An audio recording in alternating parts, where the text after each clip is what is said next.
अरिहंत परमात्मा श्री सिमंदर स्वामी भगवान के चरणों में हृदय की अनंत असीम आस्थाओं के साथ वंदन नमन।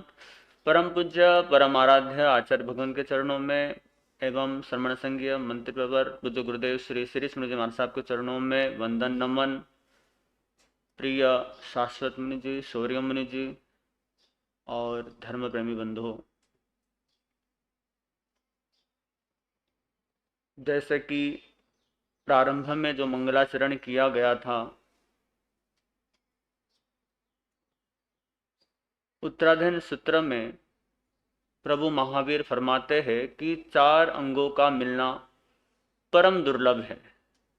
चत्तारी परम अंगानी, 4 अंगों का मिलना दुर्लभ है। दुल्हानिया जंतुनो मानुसत्तम सुईसद्धा संजममीय वीरियम। जैसे मानुष्य भव और श्रद्धा, धर्म के ऊपर श्रद्धा का होना और फिर उसके बाद उसके ऊपर पराक्रम करना। तो आज का जो विषय जो मैंने लिया है कि हम हमारे जीवन में 4 कषाय जो संसार में भटकाते हैं, उनमें एक कषाय है क्रोध। 18 पापस्थान में एक पाप है क्रोध। और यहाँ पे जितने भी लोग बैठे हैं, चाहे मैं अपनी स्वयं की भी बात कर लूं, तो कोई भी ऐसा व्यक्ति नहीं जिसको क्रोध ना आता हो। सभी के जीवन में क्रोध का, चाहे हो सकता है किसी का अल्प हो, किसी का ज़्यादा हो, पर है सबके मन में कहीं ना कहीं क्रोध की भावना रहती है। क्रोध आता ही है। जब भी कभी परिस्थिति जब सामने आ जाती है तो क्रोध जो है व्यक्ति को आ जाता है। वैसे तो क्रोध जो है वो सभी को पता है कि क्रोध क्या है। क्षणिक आवेग है और आप कई तरह की बातें उसमें सुनते हैं कि जैसे क्रोध जो है वो चंडाल के रूप में बता दिया गया।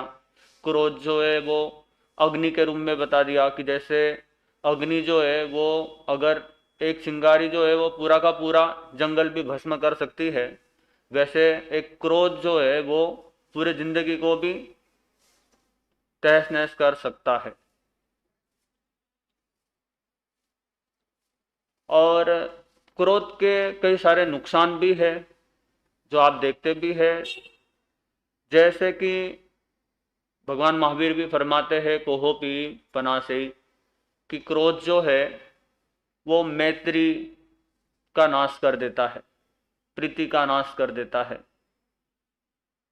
और जैसे बताया भी है कि आगे मतलब और भी कई कारण हैं। और जीव जो है वो बैर की परंपरा भी बढ़ा लेता है क्रोध के कारण। जैसे आप देखते हैं भगवान पार्श्वनाथ और कमठ, कितनी परंपरा उनकी संसार में बढ़ी। और आप देख सकते हैं कि भगवान महावीर शैया पालक के भाव में उन्होंने क्रोध किया और वो उनको जिस समय में वो भगवान बने उस समय में उनको वो कर्म कानों में कीले ठोक के वो कर्म का भुगतान करना पड़ा। तो पर वो बैर की परंपरा जो उन्होंने शैया पालक के जिस भव में वो राजा थे और वो दूसरा शैया पालक था, उस भव में बांधा गया जो क्रोध का जो कर्म है वो उनको भगवान महावीर जब बने उसके बाद भी वो कर्म जो है उनका रहा। जो क्रोध जो है वो कैसे वैर की परंपरा को बढ़ाता है आप इससे समझ सकते हैं। और सदगति का नाश कर देता है। स्वाभाविक सी बात है कि जो सदगति जो है यानी कि आप मोक्ष वगैरह जैसे है, देवलोक वगैरह है, वो फिर आपको प्राप्त नहीं होता। अगर आप क्रोध करेंगे तो आपको नरक गति, तिर्यंच गति, इस तरह की गति आपको प्राप्त होती है। और कई बार अगर कोई साधु भी अगर क्रोध कर देता है तो उसको भी उसका परिणाम भुगतना पड़ता है। जैसे खंदक ऋषि जो थे वो 500 शिष्य थे उनके, और जब वो घानी में एक एक को संत को पील रहे थे तो सबसे छोटा जो संत था वो उनके प्रति उनको राग था, तो वहां उनको गुस्सा आ गया तो उन्होंने अपना संसार बढ़ा दिया। और बुद्धि का नाश करता है। छोटे जैसे कई बार हमारे शरीर पे भी, स्वास्थ्य के ऊपर भी काफी असर पड़ता है, शुगर, बीपी और भी ऐसे कई सारे नुकसान होते हैं। जब आप देख सकते हैं जब भी किसी को गुस्सा आता है तो उसके चेहरे के हाव भाव देख लो आप, एक जैसे राक्षस प्रतीत होता है ऐसे होता है। तो कई सारी ऐसे जो दुर्गुण है इसमें आ जाती है, आपकी स्वास्थ्य बढ़ जाती है जब आप गुस्सा करते हैं तब, और ऐसे बहुत सारे नुकसान उसके हैं। और क्रोध उत्पत्ति के 5 कारण भी बताए हैं मुख्यतया, और भी बहुत सारे कारण हो सकते हैं, पर 5 कारण ऐसे बताए हैं कि जो आप मान लो अगर आप खुद क्रोध नहीं करते पर कोई ऐसा निमित्त बन जाता है तो वो भी एक कारण बन जाता है क्रोध दिलाने का। जैसे दुर्व्यसन से, जब श्री कृष्ण जब शांति दूत बनकर जब गए थे दुर्योधन की सभा में, युधिष्ठिर की सभा में, तो उस समय में अगर वो वचन अगर वहां ना बोले जाते दुर्योधन के द्वारा तो कृष्ण को क्रोध नहीं आता, तो वो एक महाभारत भी नहीं होता। तो एक क्रोध जो है वो एक कारण बन गया, दुर्वचन, अगर उनके दुर्वचन के द्वारा वो क्रोध पैदा हो गया। और दूसरा जैसे कारण है कि अगर किसी की स्वार्थ की इच्छा में अगर कोई रुकावट डालता है तब भी क्रोध आ जाता है। मेरी इच्छा कुछ बनने की है, कुछ करने की है, वो नहीं होता तब भी गुस्सा आ जाता है। जैसे जब सीता को जब रावण उठा के लेके जा रहे थे तो उस समय में जटायु नामक जो पक्षी था वो रावण को रोक रहा था, पर रावण को क्रोध आया और उसने तलवार चलाई। तो एक उस व्यक्ति की इच्छा स्वार्थ पूर्ति थी तो वहां पर भी उसको गुस्सा आ गया। और सबसे बड़ा उदाहरण जो है वो आप देख सकते हैं गत्सुकुमाल का। अभी आने वाले समय में आप अंतगढ़ सूत्र सुनेंगे तो उसमें भी वर्णन जो आता है गत्सुकुमाल का, कि गत्सुकुमाल जब दीक्षा ले लेते हैं उस समय में सोमिल ब्राह्मण जो है उनकी जो पुत्री थी उनके साथ जो उनका विवाह होने वाला था, तो उस समय में गत्सुकुमाल दीक्षित हो जाते हैं तो उनको गुस्सा आता है, क्योंकि उनकी इच्छा थी कि वो वहां पर उनका मतलब शादी वगैरह हो, पर वो नहीं हो पाई तो उनको गुस्सा आ गया। तीसरा है कि अनुचित व्यवहार के द्वारा भी हो जाता है, कई बार कोई किसी का ऐसा व्यवहार हो जाता है तब भी गुस्सा आ जाता है। जैसे अंतगढ़ में ही वर्णन आता है द्वैपायन ऋषि का, जब वो साधु थे और साधना कर रहे थे, कुछ यादव कुमार जो थे वो उस समय में वो उदंड पना जैसे कर रहे थे, तो उस समय उन्होंने जो मरा हुआ सांप जो था वो उनके गले में डाल दिया, उनको उससे गुस्सा आ गया। तो ऐसा व्यवहार जो है वो भी गुस्से का कारण बन गया। और कई बार भ्रम भी हो जाता है, मतलब किसी के मन में कोई बात होती नहीं है पर व्यक्ति अपने आप में ही कुछ ना कुछ सोचने लग जाता है, तो वो भी एक कारण बन जाता है।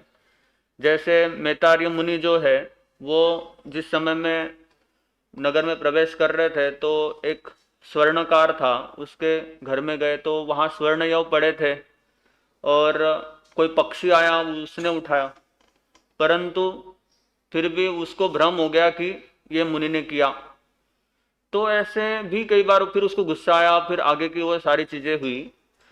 और पांचवा कारण जो बताया है कि विचार या रुचि का भेद होने से भी हो जाता है, कि किसी के विचार कुछ है, किसी सामने वाले व्यक्ति के कुछ और विचार हैं, किसी की रुचि कुछ और है, तो भी गुस्सा आ जाता है।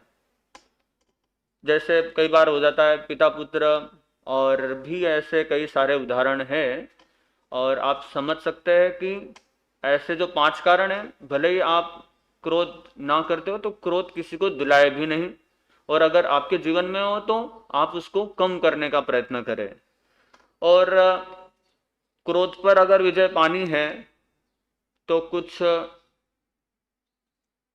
टिप्स कह लो, कोई उपाय कह लो, जैसे छोटी छोटी चीजें हैं जीवन में, अगर ये आ जाए तो आप अपने जीवन में क्रोध पर विजय पा सकते हैं। और भगवान महावीर भी कहते हैं, क्रुद्धो सच्चम शीलम विनयम हनेज, यानी कि क्रोधी जो है वो सत्य की, शील की, विनय की, इन गुणों को नाश कर देता है, इन गुणों का नाश हो जाता है।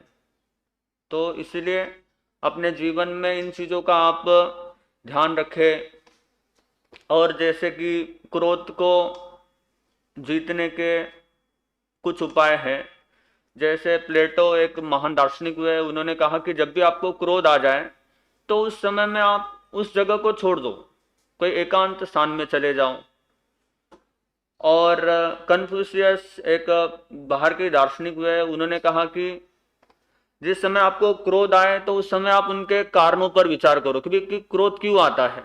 हम कई बार चीज़ों को छोड़ देते हैं, उन चीज़ों के ऊपर ज़्यादा गौर नहीं करते, और जो गुस्सा है वो बना बना रहता है, उस पर हम कभी भी कंट्रोल नहीं कर पाते और चीज़ें बढ़ती जाती हैं।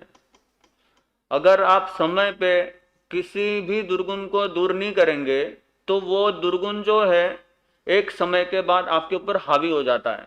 कोई भी दुर्गुण ले लो, चाहे अगर किसी को भी कोई दुर्गुण हो, चाहे क्रोध का ले लो, या कई बार किसी को कोई खाने पीने की कोई आदत लग जाती है, तो उस समय पे वो उन दुर्गुणों को दूर करे। तो ये छोटे छोटे कुछ उपाय हैं, जैसे कि और भी बताया कि जब भी अगर आपको गुस्सा आए तो उस समय में आप 10 तक की गिनती करो, और अगर और ज्यादा आए तो आप 100 तक की गिनती करो।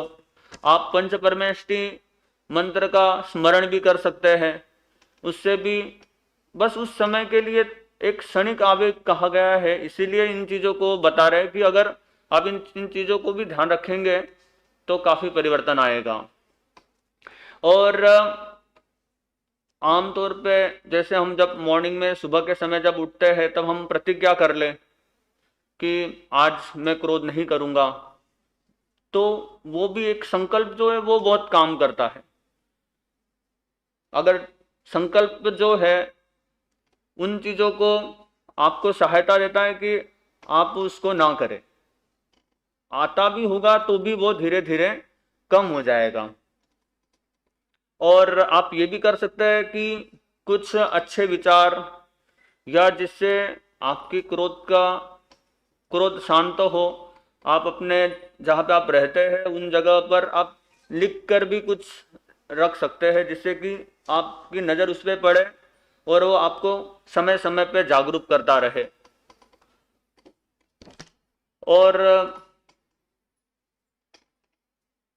ऐसे छोटी छोटी चीज़ें हैं, आप इन चीज़ों को ध्यान रखिए। और जिस समय क्रोध आए तो उस समय आप ये चिंतन कीजिए कि मेरे क्रोध करने से मेरा हित होगा या अहित होगा। हम इन चीज़ों पे थोड़ा चिंतन मनन करें, और या फिर ये विचार करें कि मेरे क्रोध करने से मुझे सद्गति मिलेगी या दुर्गति मिलेगी। कोई भी व्यक्ति ऐसा नहीं है कि जिसने क्रोध किया और उसको बहुत अच्छे फल मिले हो। तो आप अपने जब भी कभी क्रोध किया है तो उसका परिणाम क्या निकला। जब भी क्रोध करते हैं तो उसका परिणाम कभी भी शुभ नहीं होता, उसका परिणाम हमेशा अशुभ ही होता है। तो आप इन चीज़ों को चिंतन करें। और आप ये भी सोच सकते हैं कि आपके गुणों में वो वृद्धि करता है कि अवगुणों को वृद्धि करता है। क्रोध करेंगे तो स्वाभाविक है कि आपके जो दुर्गुण है वो बढ़ेंगे, अवगुण जो है वो बढ़ेंगे, ना कि कोई आपका गुण बढ़ेगा। या फिर आप ये भी सोच सकते हैं कि भी उसका प्रभाव क्या पड़ा, उसका प्रभाव अच्छा होता है या बुरा होता है। तो इन सब चीज़ों को आप अगर ध्यान रखेंगे तो आप अपने क्रोध पर नियंत्रण कर सकते हैं। एक जगह पे लिखा था, आप थोड़ा मतलब इस पे चिंतन करना तो आपको ध्यान में आएगा, तो आपका क्रोध भी दूर होता जाएगा, कि 70,560 अरब वर्षों का एक पूर्व होता है, ऐसे 1 करोड़ पूर्व वर्ष की आराधना एक बार के क्रोध से भस्म हो जाती है। तो आप इन चीजों को ध्यान रखें। और भी उदाहरण आते हैं, जैसे चंडकौशिक जब बने, वो तो बाद में बने, पर उससे पूर्व में क्या थे, वो एक साधु के रूप में थे। शिष्य ने कहा कि भाई मेंढकी आपके पैर के नीचे आ गई, वो शाम तक कहते रहे, प्रतिक्रमण के समय में भी उन्होंने ये बात कही, तो उनको उस समय में गुस्सा आ गया और वो जैसे ही उनको मारने के लिए दौड़े, सामने खंबा था और सिर टकराया और मृत्यु हुई और तिर्यंश में गए। पर उन्होंने तिर्यंश गति में जाने के बाद जब समाधारण की तो वापिस उत्थान की ओर भी बढ़ गए। भगवान महावीर का पदार्पण हुआ और चंडकौशिक को जब उन्होंने उद्बोधन दिया, तो वो उद्बोधन जो है उनको उस तिर्यंश गति से मुक्ति दिलाने का भी निमित्त बना। और उन्होंने फिर अपनी जो जैसे सर्प की योनि है, तो वो जैसे काफी सारी चीजें रहती है, तो वहां पर उसने उन चीजों को वो किया। और सबसे अच्छा उपाय जो वर्तमान में परम पूज्य परम आराध्य आचार्य भगवंत जो ध्यान के माध्यम से कहते हैं, कि अगर आपको ध्यान में आ गया कि जो क्रोध करना जो है वो विभाव है, आपका स्वभाव नहीं है,